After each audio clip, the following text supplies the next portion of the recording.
그림으로 보여. 여러분 그림 좋아하세요? 이렇게 햇살이 비치고 날씨가 좋은 날 야외 스케치도 하고 미술관 투어도 다니고 너무 낭만적이잖아요. 저도 그림을 좋아해서 언젠간 시간이 나면 혹은 시간을 내어서라도 그림을 배워보고 싶었는데요. 그게 쉽지가 않더라고요. 근데 오늘 제가 가는 이곳에 그림에 관심 있는 분들이 그림도 열심히 배우고 또 전시회까지 하는 분들이 있다고 하거든요. 그림으로 인생을 아름답게 그려가는 분들을 오늘 만나볼게요. 어디로 만나러 가나요? 하루하루 우리의 소중한 일상에 색을 입힌다면 어떤 그림이 될까요? 그림을 좋아하는 사람들과 함께 나만의 작품에 집중하고 그림으로 소통하고 꿈꾸는 사람들을 만나봅니다. 원주시 단구동의 한 화실. 오늘도 이곳에 미술 수업을 위해서 찾아온 사람들. 그림 동아리 원주 드로잉의 회원들입니다. 안녕하세요. 네. 어머머머, 이 분위기 뭐예요? 너무 정답다. 아니, 제가 알기로 선생님이 한 분이고 제자가 네 분이라고 듣고 왔는데 여기 다 작가님이신 것 같아요. 아니, 혹시 스승님이 누구세요? 그러시구나. 이 화실의 주인이자 이 수업의 선생님은 서양화를 전공한 강화덕 작가이신데요. 원주 수채화 작가회, 강원 구상작가로 활발하게 활동하고 있습니다. 아니, 작가님, 여기 분위기가 이렇게 좋을 수가 있어요? 네. 근데 작가님 제가 듣기로 서양화가를 전공하셨다고요. 네네. 어떤 계기로 이렇게 원주에서 활동을 시작하셨어요? 원주에서 이제 남편 직장 때문에. 진짜 리얼한 이유네요. 남편 직장 때문에 어쩔 수 없이 왔죠, 처음에는. 그랬는데. 왜 경력단절 화가라고 해야 되나? 대학 졸업하고 쭉 아이 키우면서 10년을 날린 거죠. 근데 그러다가 이제 제 일을 찾아야 되니까. 다시 그림에 집중할 수 있었던 데는 이렇게 그림을 배우러 화실을 찾아와주는 원주 드로잉 회원들이 계기가 됐다고 하는데요. 또 작품을 구상하고 작업을 하는데도 에너지와 아이디어를 얻는 시간이 되고 있다고 하거든요. 원래 작가는 절대 고독이 필요하대요. 그래서 오로지 이제 창작 활동을 막 고통 속에서 이렇게 뭔가 잉태를 해내야 되는 건데 저는 성격이 좀 그런 것 같지는 않아요. 그래서 안 되겠다 싶어서 이제 선생님들을 이제 한 분, 두 분 이제 이렇게 모셨죠. 모시다가 보니까 뭐 친구처럼 이렇게 제가 훨씬 도움을 많이 받는 거지. 작업의 영감도 많이 얻게 되고 선생님들 덕분에 미술관 투어와 야외 스케치 등 그림으로 소통하는 이 시간을 함께하며 서로 간의 시너지를 주고받는 이분들. 서로에게 꼭 필요한 분들이 아닐까요? 여기 또 사진을 또 그리고 계신 것 같은데 무슨 사진이에요, 이게? 이거 제가 여행 갔을 때 찍은 사진인데 네. 근데 너무 예쁘신 거 아니에요? 한 5년 전 사진이에요. 그림을 배우신 지는 얼마나 되셨어요? 저는 올해 조금 됐는데 9년 차로 배우고 있습니다. 아니 이렇게 오래 네. 진짜요? 그런 취미는 없는데 이렇게 오래 다니고 아니, 있어요. 취미가 없는데 이렇게 오래 하셨다고요? 그래서 이게 취미가 된 것 같아요. 오래 다녀서. 그러니까 제가 그림을 좋아하는 줄 몰랐는데 이렇게 오래 다니는 거 보면 그냥 그림은 저의 생활인 것 같아요. 스트레스를 풀기 위한 취미를 찾다가 시작하게 된 그림. 어느덧 10년 가까이 이어오고 있는데요. 아니, 이 그림은 언제부터 그리신 거예요? 이거 한 2, 3주 전인 것 같아요. 아니, 혹시 여기서 배우신 지는 얼마나 되셨어요? 여기서는 한 6년 정도? 진짜 예. 다들 오래되셨네요. 한 번 들어오면 계속 오래 해요. 아니, 여기 여기서. 뭐 못 나가는 개미지옥인가 봐요? 맞아요. 말하자면 그거예요. 이 그림이라는 게 어떤 의미를 갖고 계실까요? 뭐 힐링이죠. 뭐. 여기 이제 딱 이제 집중하면 다른 거 생각이 안 나고. 그래서 이런 거 좋아해요. 저는 이거 말고 다른 것도 좀 하는데 얘가 이제는 중점이 됐으면 싶은 거예요. 뭐 다른 것도 하세요? 이 천연염색, 어머, 수 낳는 거. 어머, 다 근데 입고 계셔. 저는 작업자족이 좀 되는 거예요. 또 그림도, 섬유 그림도 해서 이제 제가 초대 작가는 벌써 옛날에 됐거든요. 염색과 바느질의 소질이 있어 섬유 채색 분야에서 활동하는 백영선 회원에게 그림은 힐링입니다. 최근 공모전에서 입상하며 올 겨울 개인전도 준비하고 있는데요. 미대를 나오지 않았어도 그림은 새로운 길을 열어주었습니다. 이제 저희가 이제 나이 들어가면서 제 취미 활동도 좋지만 이제 자기 작업 활동도 좋지만 가끔씩 한 번씩 이렇게 남을 위해서 봉사하는 것도 굉장히 의미가 있는 것 같아요. 내 재능을 갖다가 기꺼이 남들한테 나눔으로 해서 제가 더 기쁨이 더 크니까요. 얼마 전에는 횡성소방서와 함께하는 벽화 봉사활동에 참여하기도 했는데요. 취미로 배우기 시작한 그림으로 재능 기부 활동을 할 수 있다는 것이 큰 기쁨이라고 하네요. 아니 지금 작가님 제가 듣기로는 네. 지금 전시회가 열리고 있다고요. 예, 저희 이제 화실에 원주 드로잉 팀들이 1년에 한 번씩 정기 회원전을 하거든요. 네. 그래서 1년 저희가 이제 여기서 화실에서 수다도 떨면서 이렇게 그려놨던 것들 있잖아요. 그걸 한 번씩 발표를 해줘야지 또 새로운 에너지를 얻고 또 내년에 또 해야지 뭐 이런 마음이 생기거든요. 그래서 지금 전시 중입니다. 가야지. 지금 하고 있는데. 예, 가보시죠. 네. 자, 그럼 회원들이 1년 동안 작업했던 작품들을 구경하러 가볼까요? 학성동 여성 커뮤니티 센터에서 열린 제5회 정기 회원전. 와 여기 이런 데가 있어요. 아니 여기 다 전시가 돼 있는 거잖아요. 네. 2층엔 더 많아요. 그래서 지금 이렇게 올라가고 있는 겁니다. 7년 전 미로 예술시장에 초대되어 회원전을 열었던 것을 시작으로 꾸준히 전시회를 열고 있는데요. 전시회를 목표로 더 열심히 작품 활동을 해왔는데 예비 작가들의 정물화와 풍경화, 인물화 등 그동안 정성 들여 완성한 작품들이 전시됐습니다. 제가 여기서 몇몇 작품을 둘러봤는데 너무 좋은 거예요. 아니 이 작품 좀 설명 좀 해주세요 직접. 이 작품은 제가 산책 나갔다가 우연히 이제 연꽃을 봤어요. 근데 너무 하얗고 예뻐서 그 우리 쌤 지도를 받아가지고 이렇게 그렸습니다. 이렇게 걸려 있는 거 보니까 어떠세요? 그림 그리는 것도 좋지만 또 작품을 하나씩 이렇게 전시하면 더 열심히 해야겠다, 좀 더 잘해야겠다 이런 생각이 들죠. 아니 이렇게 이 멤버로 다 같이 하는 전시가 처음이 아니었다면서요. 네, 5회째입니다. 아 벌써 5번째예요. 아니 근데 어쩌죠? 저희 방송이 나갈 때쯤이면 이 그림들이 다 내려가잖아요. 그 다음은 또 계획이 있으세요? 가을에 이제 원주 드로잉 팀들이 동아리전이 있어요. 그래서 원주 문화원에서 계획이 있고요. 그다음에 겨울에 여기 학성 갤러리에서 12월에 또 정기전이 있어요. 진짜 이 전시는 끝이 나지 않습니다. 네, 네버 엔딩 스토리인데 우리 마지막으로 네, 예쁘게 자 그림이 있기에 우리가 아름다워요.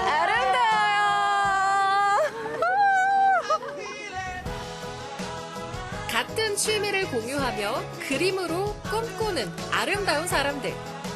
비슷비슷했던 일상을 특별하고 다채로운 색으로 물들여가는 시간.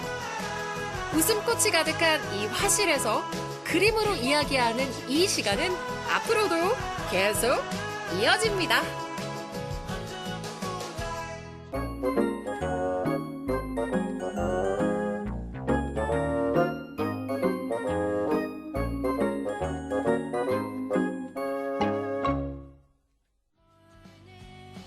강원 365의 MG 리포터 신진. 여름의 제철인 토마토. 신선한 제철 농산물 옆에는 항상 그녀가 있었으니 제 얼굴만 하죠? 그렇다면 요즘처럼 추운 겨울엔 어떤 농산물을 찾아갔을까요? 나무의 새순을 따서 먹는 두릅. 그런데 두릅은 봄에 나오는 거 아닌가요? 하지만 춘천의 땅두릅은 겨울부터 만나볼 수 있다는 것. 향긋한 땅두릅과 함께하는 춘천 농부의 싱그러운 겨울 이야기 지금 시작합니다.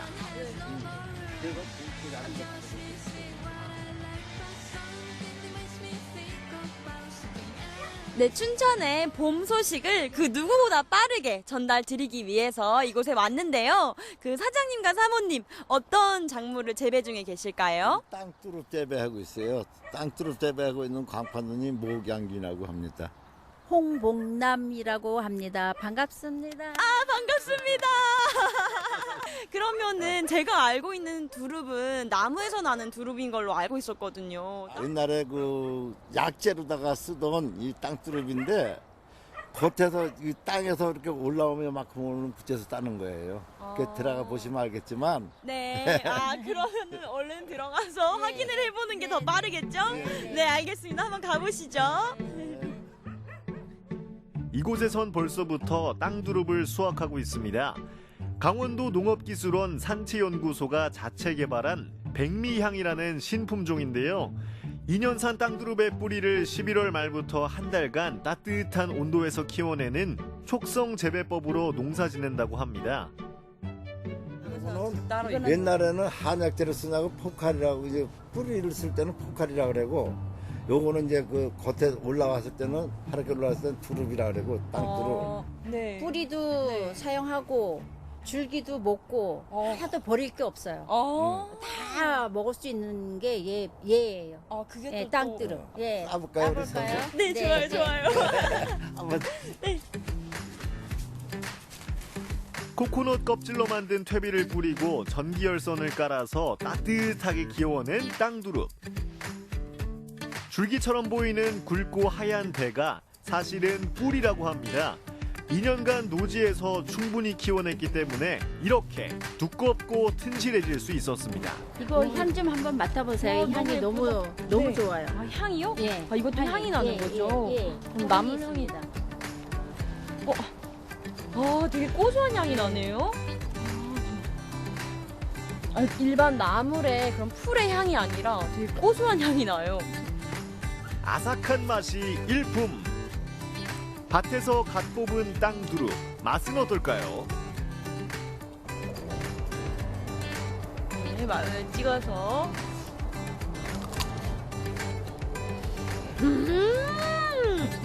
한번 드셔보세요. 진짜 맛있어요.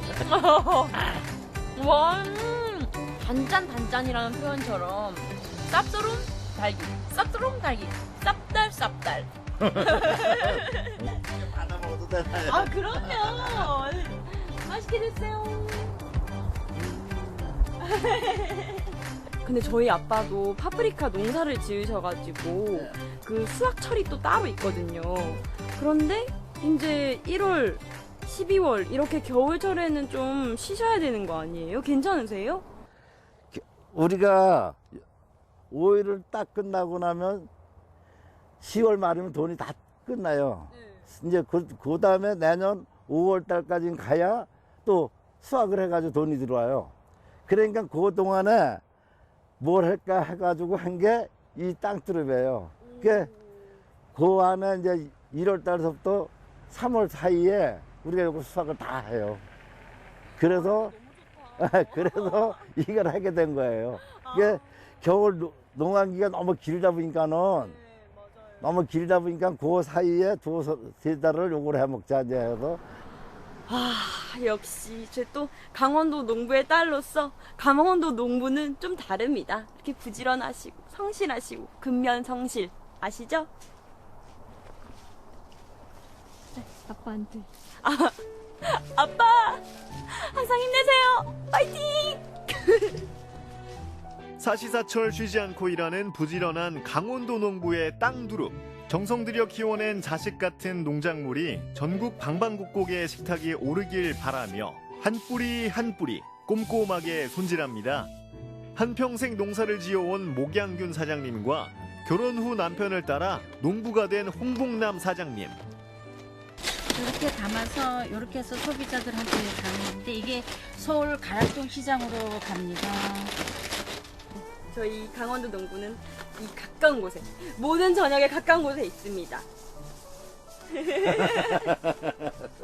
전국 어디서나 만날 수 있는 춘천의 땅두릅.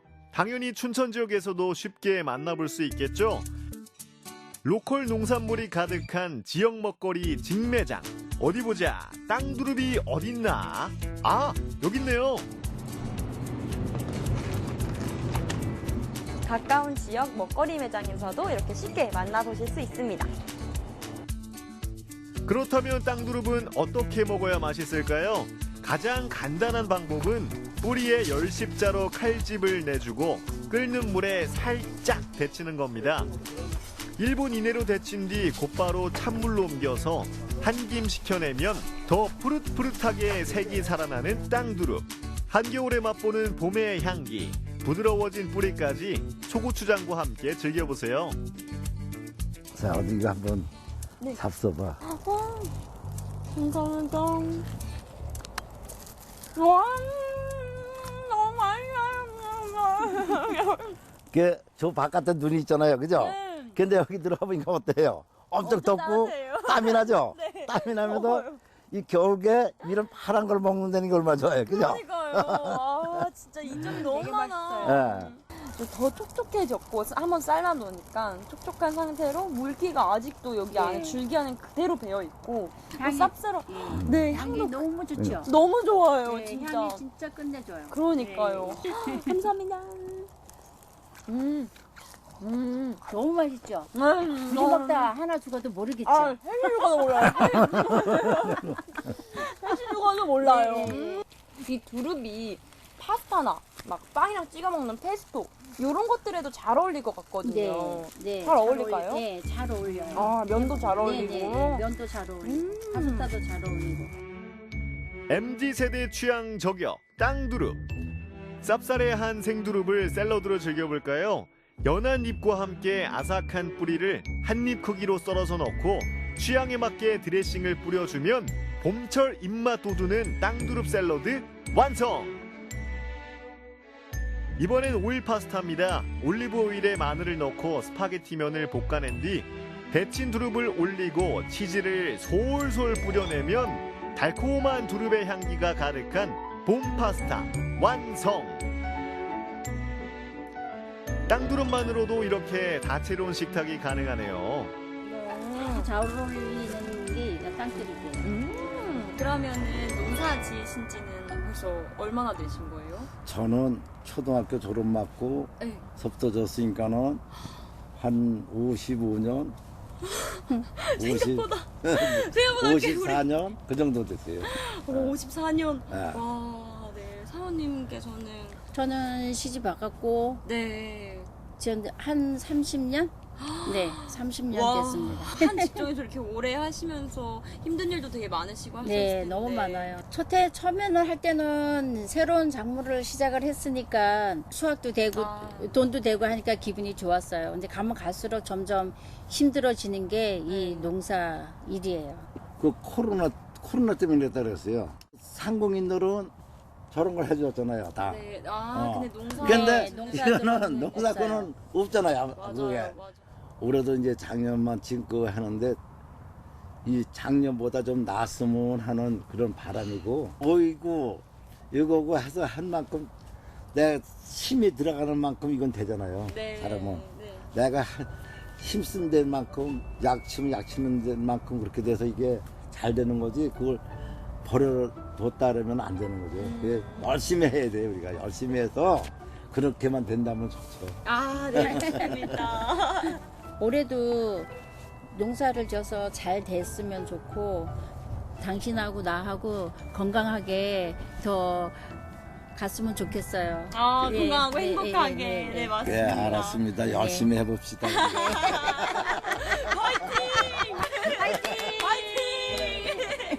네, 오늘은 땅두릅과 함께 조금 이른 봄맞이를 해보았는데요. 정말 강원도민분들 그리고 강원도에서 농사짓는 농사꾼분들 모두 행복하시고 건강하세요. 사랑합니다.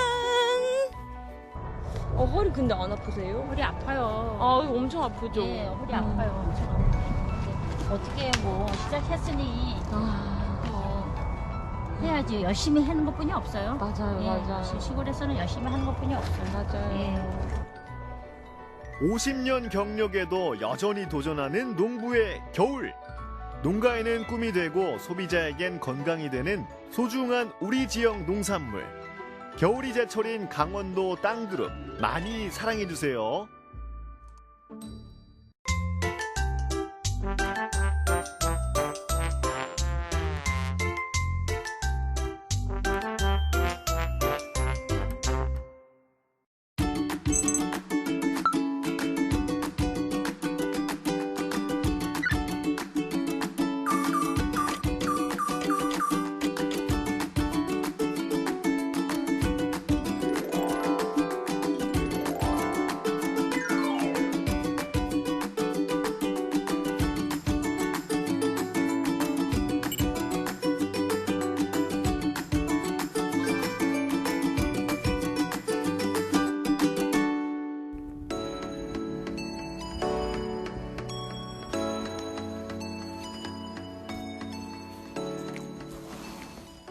이 토기가 바로 그 경산 소월리에서 출토된 투각 인면문 장시공입니다.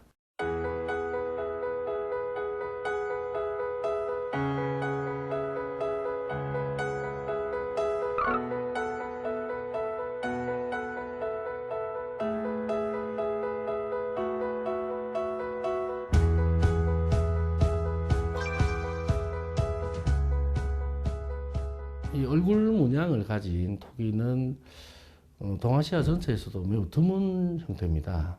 한국에서도 진주에서 출토된 예가 있는데 세 부분의 얼굴을 표현한 이런 토기는 우리나라에서는 처음 나온 사례가 분명합니다.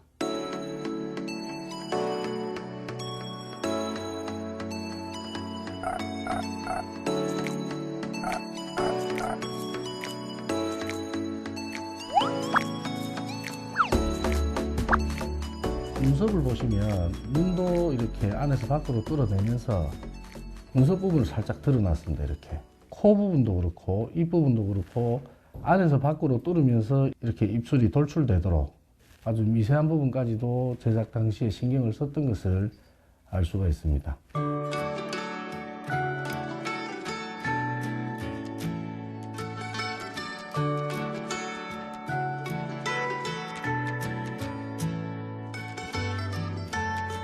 자, 보십시오.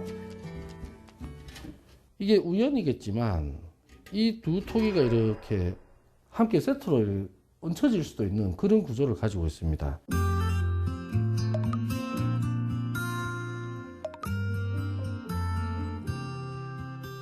우리나라에서만 쓰는 논답자라든지 밭전자라든지 제방을 뜻하는 제라든지 그런 농사와 관련된 내용들이 다 기재가 되어 있는데 여러 가지 설이 있습니다만 정확하게 밝혀진 바는 없습니다. 다만 당시에 농사와 관련된 제2행위, 제사나 의뢰의 결과물로 거기에 면합을 한 것이 아닌가 그렇게 판단이 됩니다.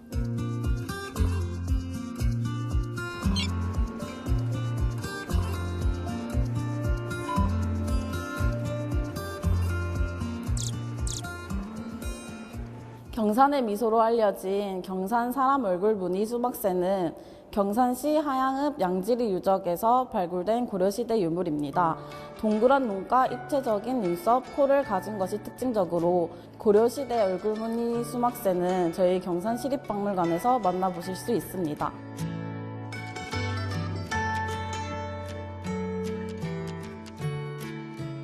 되게 동그란 눈을 가져서 귀여운 느낌을 주기 때문에 저희 박물관 마스코트인 경산이처럼 귀엽게 웃는 모습이 상상이 됩니다.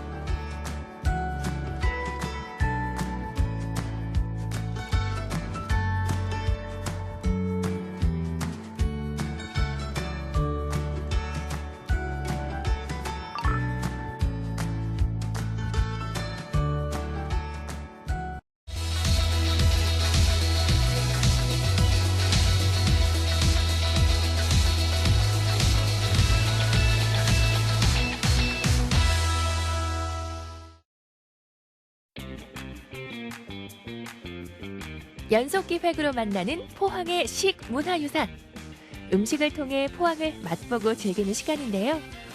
이번에 만나볼 포항의 음식은 포항 어디에서나 밑반찬으로 흔히 만날 수 있지만 그 맛의 깊이는 결코 흔하지 않은 밥식회입니다. 포항의 부엌이라고 불릴 만큼 모든 식재료가 모여있는 죽도시장. 대게골목, 회골목, 수제비 골목 등 유명한 골목들 사이에 빠질 수 없는 곳, 반찬 골목입니다. 여기 그냥 사방에 반찬 가게들이 야, 여기 반찬 안녕하세요. 안녕하세요. 반찬 가짓수가 엄청 많네요. 맞아요. 몇 가지 정도 이렇게 준비해 놓고 하십니까? 확실한 거는 몰라도 꽤 많은 것 같아요. 지금 젓갈. 네네. 이 수많은 반찬 중에서 오늘의 주인공 밥식회를 찾아봅니다. 그럼 그렇지. 포항의 반찬집에 식회가 없을 리 없죠? 이거는 식혜인가 보네요. 네, 그거는 가자미. 가자미. 네, 가자미 식혜. 그게 뭐 전통으로 하는 게 조로 한대요. 예, 원래는 예, 초밥. 예. 근데 포항에는 또 밥 식혜 예, 그냥 많이 포항에는 하시죠? 햇대기라고 밥식혜가 햇대기 있어요. 맞습니다. 햇대기. 네네. 야, 여기 이제 밥알이 그대로 맞아요. 지금 그대로 그게 있고. 포항의 전통 음식. 옛날에는 이거 되게 흔한 생선이었는데 귀해가 져가지고 생선을 오래 두고 먹기 위한 조리법에는 여러 가지가 있죠. 말리거나 소금을 이용해 젓갈을 담거나. 하지만 소금이 귀한 지역에선 소금 대신 곡물을 이용해 발효시키는 방식을 택했고요. 그게 바로 식혜라는 음식이죠. 포항에선 특히 다른 곡물 대신 밥을 이용해 생선을 삭혔는데요.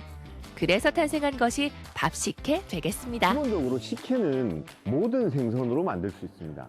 모든 생선으로 만들 수 있는데 그 중에서 이제 식혜를 만들기에 아주 좋은 생선이 갖춰야 될 첫 번째 조건은 뭐냐면 몸집에 비해서 뼈가 그렇게 굵거나 크지를 않아야 됩니다. 그래야 이렇게 씹어도 뼈가 이물감 없이 이렇게 연골을 씹는 정도로 씹을 수 있고, 그 다음에 살은 단단해야 됩니다. 그래야 뼈는 부드럽고 살도 이렇게 씹는 맛이 느껴지죠. 그럴 때 가장 좋은 생선이 바로 이 횟대라는 생선이었고, 횟대가 귀해지면서 이제 횟대 역할을 대신 하게 된 게 가자미. 포항에서도 귀해진 몸 횟대 밥식혜. 맛보지 않을 수 없죠? 식혜 맛 어떤가요?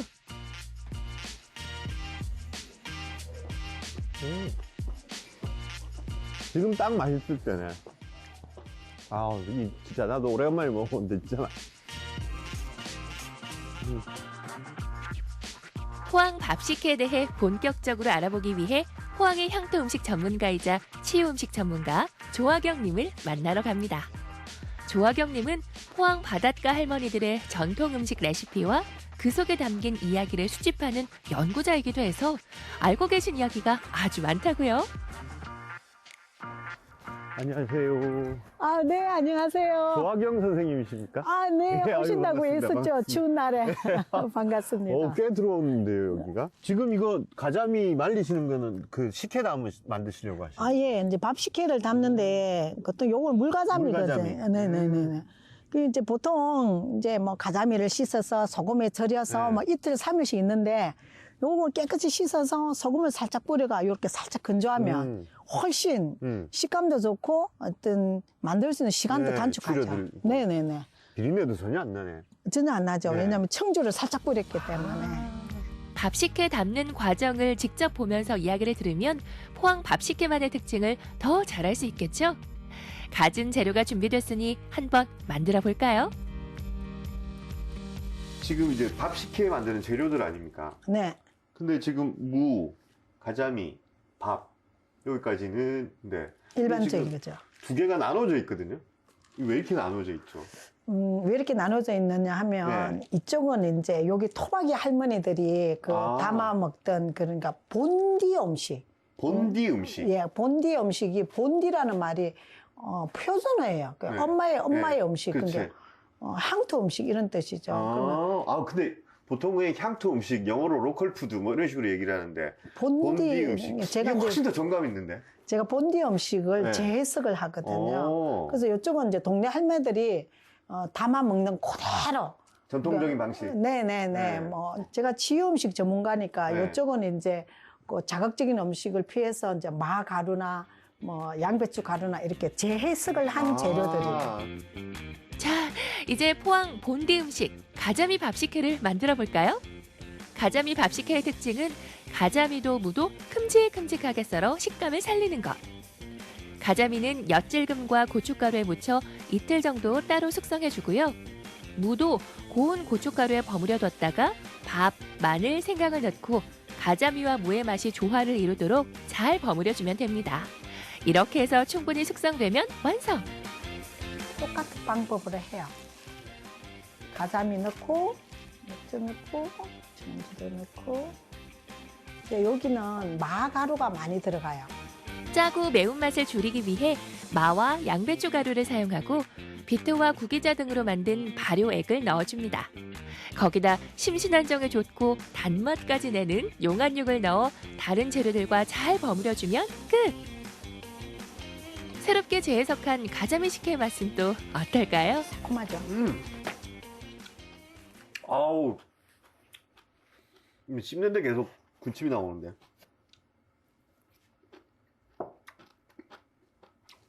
그것도 괜찮죠. 전통의 방식도. 조금 자극적이죠. 고춧가루가 많이 들어가서. 익숙한 맛. 익숙한 맛. 근데 지금 선생님 말씀대로 더 짜고 그다음에 매운 느낌도 더 나고. 네, 나고. 그러니까 칼칼하면서도 짠맛이 나고. 그래서 얘는 먹는 순간에 밥 생각이 딱 나는데, 지금 선생님이 새롭게 이렇게 재해석해서 만드신 거는 일단 그렇게 짜지가 않아요. 짜지 않으면서 산미도 좋고 감칠맛은 오히려 더 나는 것 같고. 그래서 이거는 그냥 먹어도 맛있는데. 밥도둑인 가자미 밥 식혜를 그냥 두고 갈 수 없죠. 식혜의 맛을 제대로 즐기기 위해선 뜨거운 쌀밥이 필수. 가자미 밥 식혜 하나로 포항의 가정식 한상이 완성됩니다. 밥 식혜 하나면 열반찬 부럽지 않죠.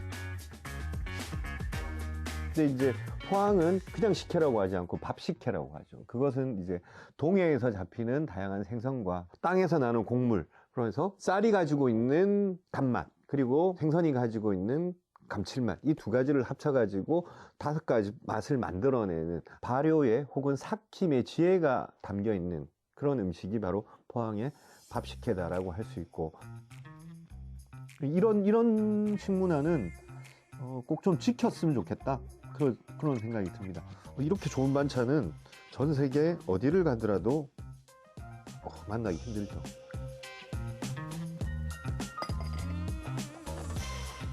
자연의 지혜를 빌려 시간으로 빚어내는 발효 음식 식혜. 포항의 본디 음식인 가자미 밥 식혜의 매력을 꼭 한번 느껴보세요.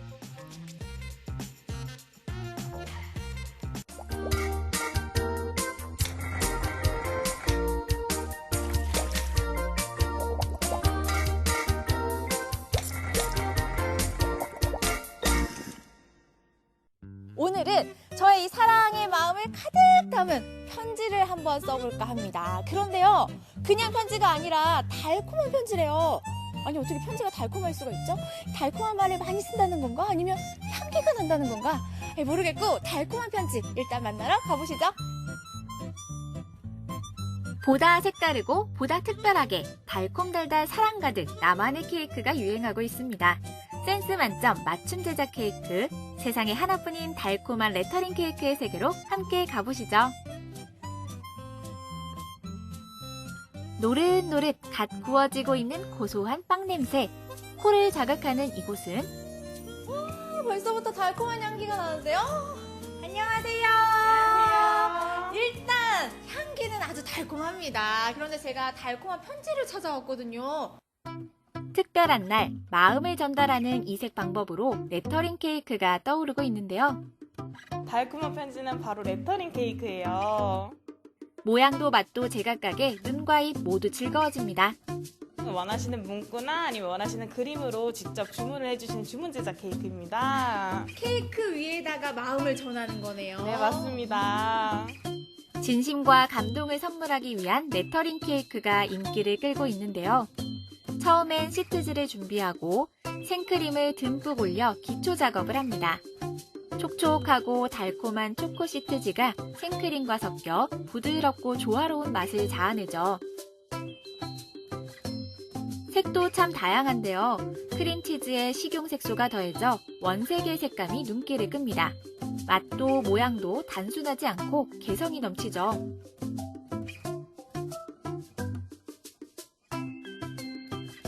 개성을 담을 수도 있고 본인의 스타일을 많이 표현할 수 있어서 많이 찾아주시는 것 같아요. 그냥 매번 똑같은 일을 반복해서 하는 것보다 새로운 디자인, 새로운 문구를 하다 보니까 늘 새롭고 또 하는 즐거움이 그게 되게 매력적인 케이크예요. 매번 다른 디자인, 다른 색상의 케이크를 만들기 때문에 만드는 사람도 선물 받는 사람도 설레기 마련인데요. 디자인에 따라 모양을 고르고 아기자기한 문구를 정성스레 써내기까지 오랜 시간이 걸리는 만큼 정성도 한가득. 리본까지 장식을 마치면 완성! 과연 누구의 생일을 축하하는 케이크일까요? 시중에서 판매하는 다른 케이크들은 좀 정형화된 맛이랑 디자인이 많잖아요. 제가 하나밖에 없는 디자인을 만들 수 있다는 점이 가장 큰 장점인 것 같아요. 케이크 위에 글씨를 써 상대에게 마음을 전하기에 그 모양도 문구도 각양각색인데요. 짧은 문구 안에 담긴 진심에선 그간의 세월과 추억, 진심이 묻어납니다. 특별한 날을 더욱 특별하게 만들어줄 이색 케이크.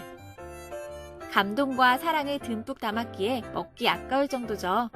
알록달록 개성 있는 사연들이 이렇게 하나둘 완성됩니다.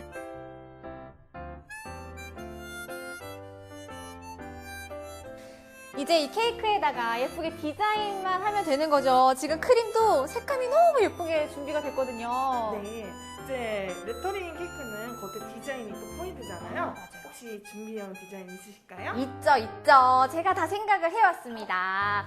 가보세요. 예쁜 느낌이야. 아시겠죠? 네네네.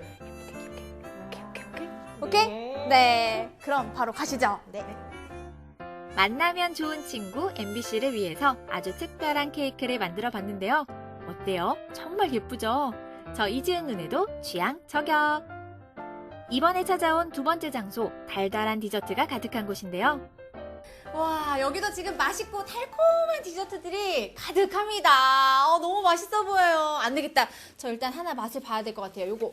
안 돼요. 아, 안 돼요? 왜요? 강아지한테 양보하세요. 아니, 저한테 안 주시고 갑자기 강아지한테 양보하라뇨. 강아지가 먹는 케이크예요. 아, 이거는 강아지들을 위한 케이크예요? 네. 강아지들도 케이크를 먹나요? 그럼요. 강아지들도 생일 때도 먹고 이제 평소에도 특별식으로 많이 급여하세요. 그렇구나. 그러면 양보할게요. 강아지도 사람도 안심하고 먹을 수 있을 정도로 건강한 식재료로 만들어졌는데요. 강아지용 케이크는 일단 기본적으로 쌀가루가 들어가고요.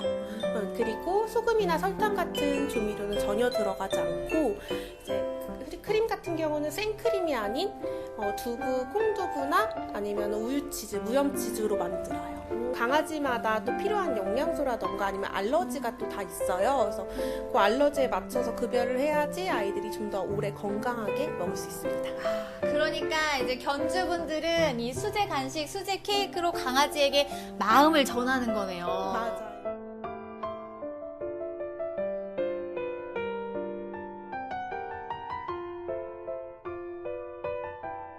그게 한번 프로젝트가 들어가면 한 달 또는 2달 정도 거의 밤낮 없이 일하는 그런 일이었어요. 그래서 어느 날 집에 왔는데 애들이 이렇게 원래 강아지는 오면은 반갑다고 짖잖아요. 네, 근데 그런 것도 없이 애들이 되게 축 처져 있는 거예요. 그래서 안 되겠다 싶어서 병원을 혹시 아픈 데 있나 해서 데리고 갔더니만 약간 우울증 증상이 있다고 하더라고요. 그래서 강아지도 우울증이 있다는 걸 알고 제가 몸이 힘든 것도 있었지만 일단은 저희 아이들이 제가 책임지겠다고 데리고 왔는데 이렇게 두면 안 되겠다 싶어서 강아지 레터링 케이크 외에도 피자, 스테이크 등 강아지 간식이 무궁무진한데요. 제가 다 먹고 싶을 정도로 군침 도는 거 있죠. 수제 간식을 사료만큼이나 많이 구매를 하시고 그리고 케이크 같은 경우는 매년 생일마다 이제 오셔가지고 예약하고 계시는 분들도 계시고 오늘 특별한 수강생이 찾아왔는데요. 강아지가 원래 피부병이 굉장히 심했어요. 그래서 저는 그냥 애견샵에서 파는 간식을 사다가 먹였었는데 피부병이 점점 심해지더라고요. 그래서 수제 간식을 한번 먹여볼까라고 해서 사서 먹여봤더니 너무 좋아졌어요. 그래서 저도 한번 만들어서 제가 직접 주고 싶어서 노란 케이크 시트 위에 아이싱을 직접 해봅니다. 겉표면을 크림으로 꾸며보는데요. 두부로 만든 크림이라 안심하고 먹을 수 있죠. 복슬복슬 귀여운 강아지, 슈의 얼굴을 꾸미면 완성! 어때요? 쉽죠?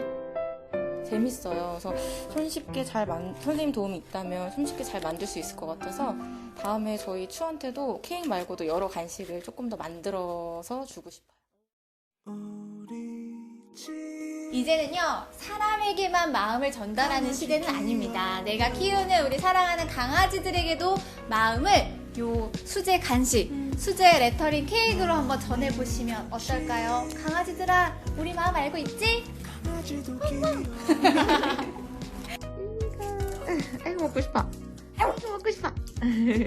사랑하는 사람, 그 그리고 반려견에게 아주 특별한 레터링 케이크를 선물하는 마음.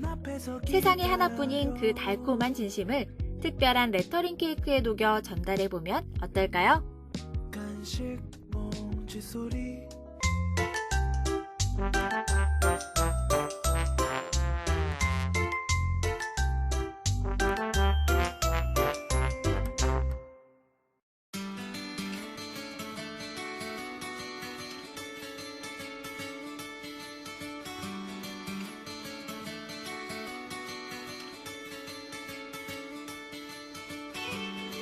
네, 오늘 방문한 곳은 강릉시의회인데요. 김기영 의장님 만나뵙겠습니다. 안녕하세요. 네, 안녕하세요. 네, 강릉시의회의 역할이나 소개 부탁드릴게요.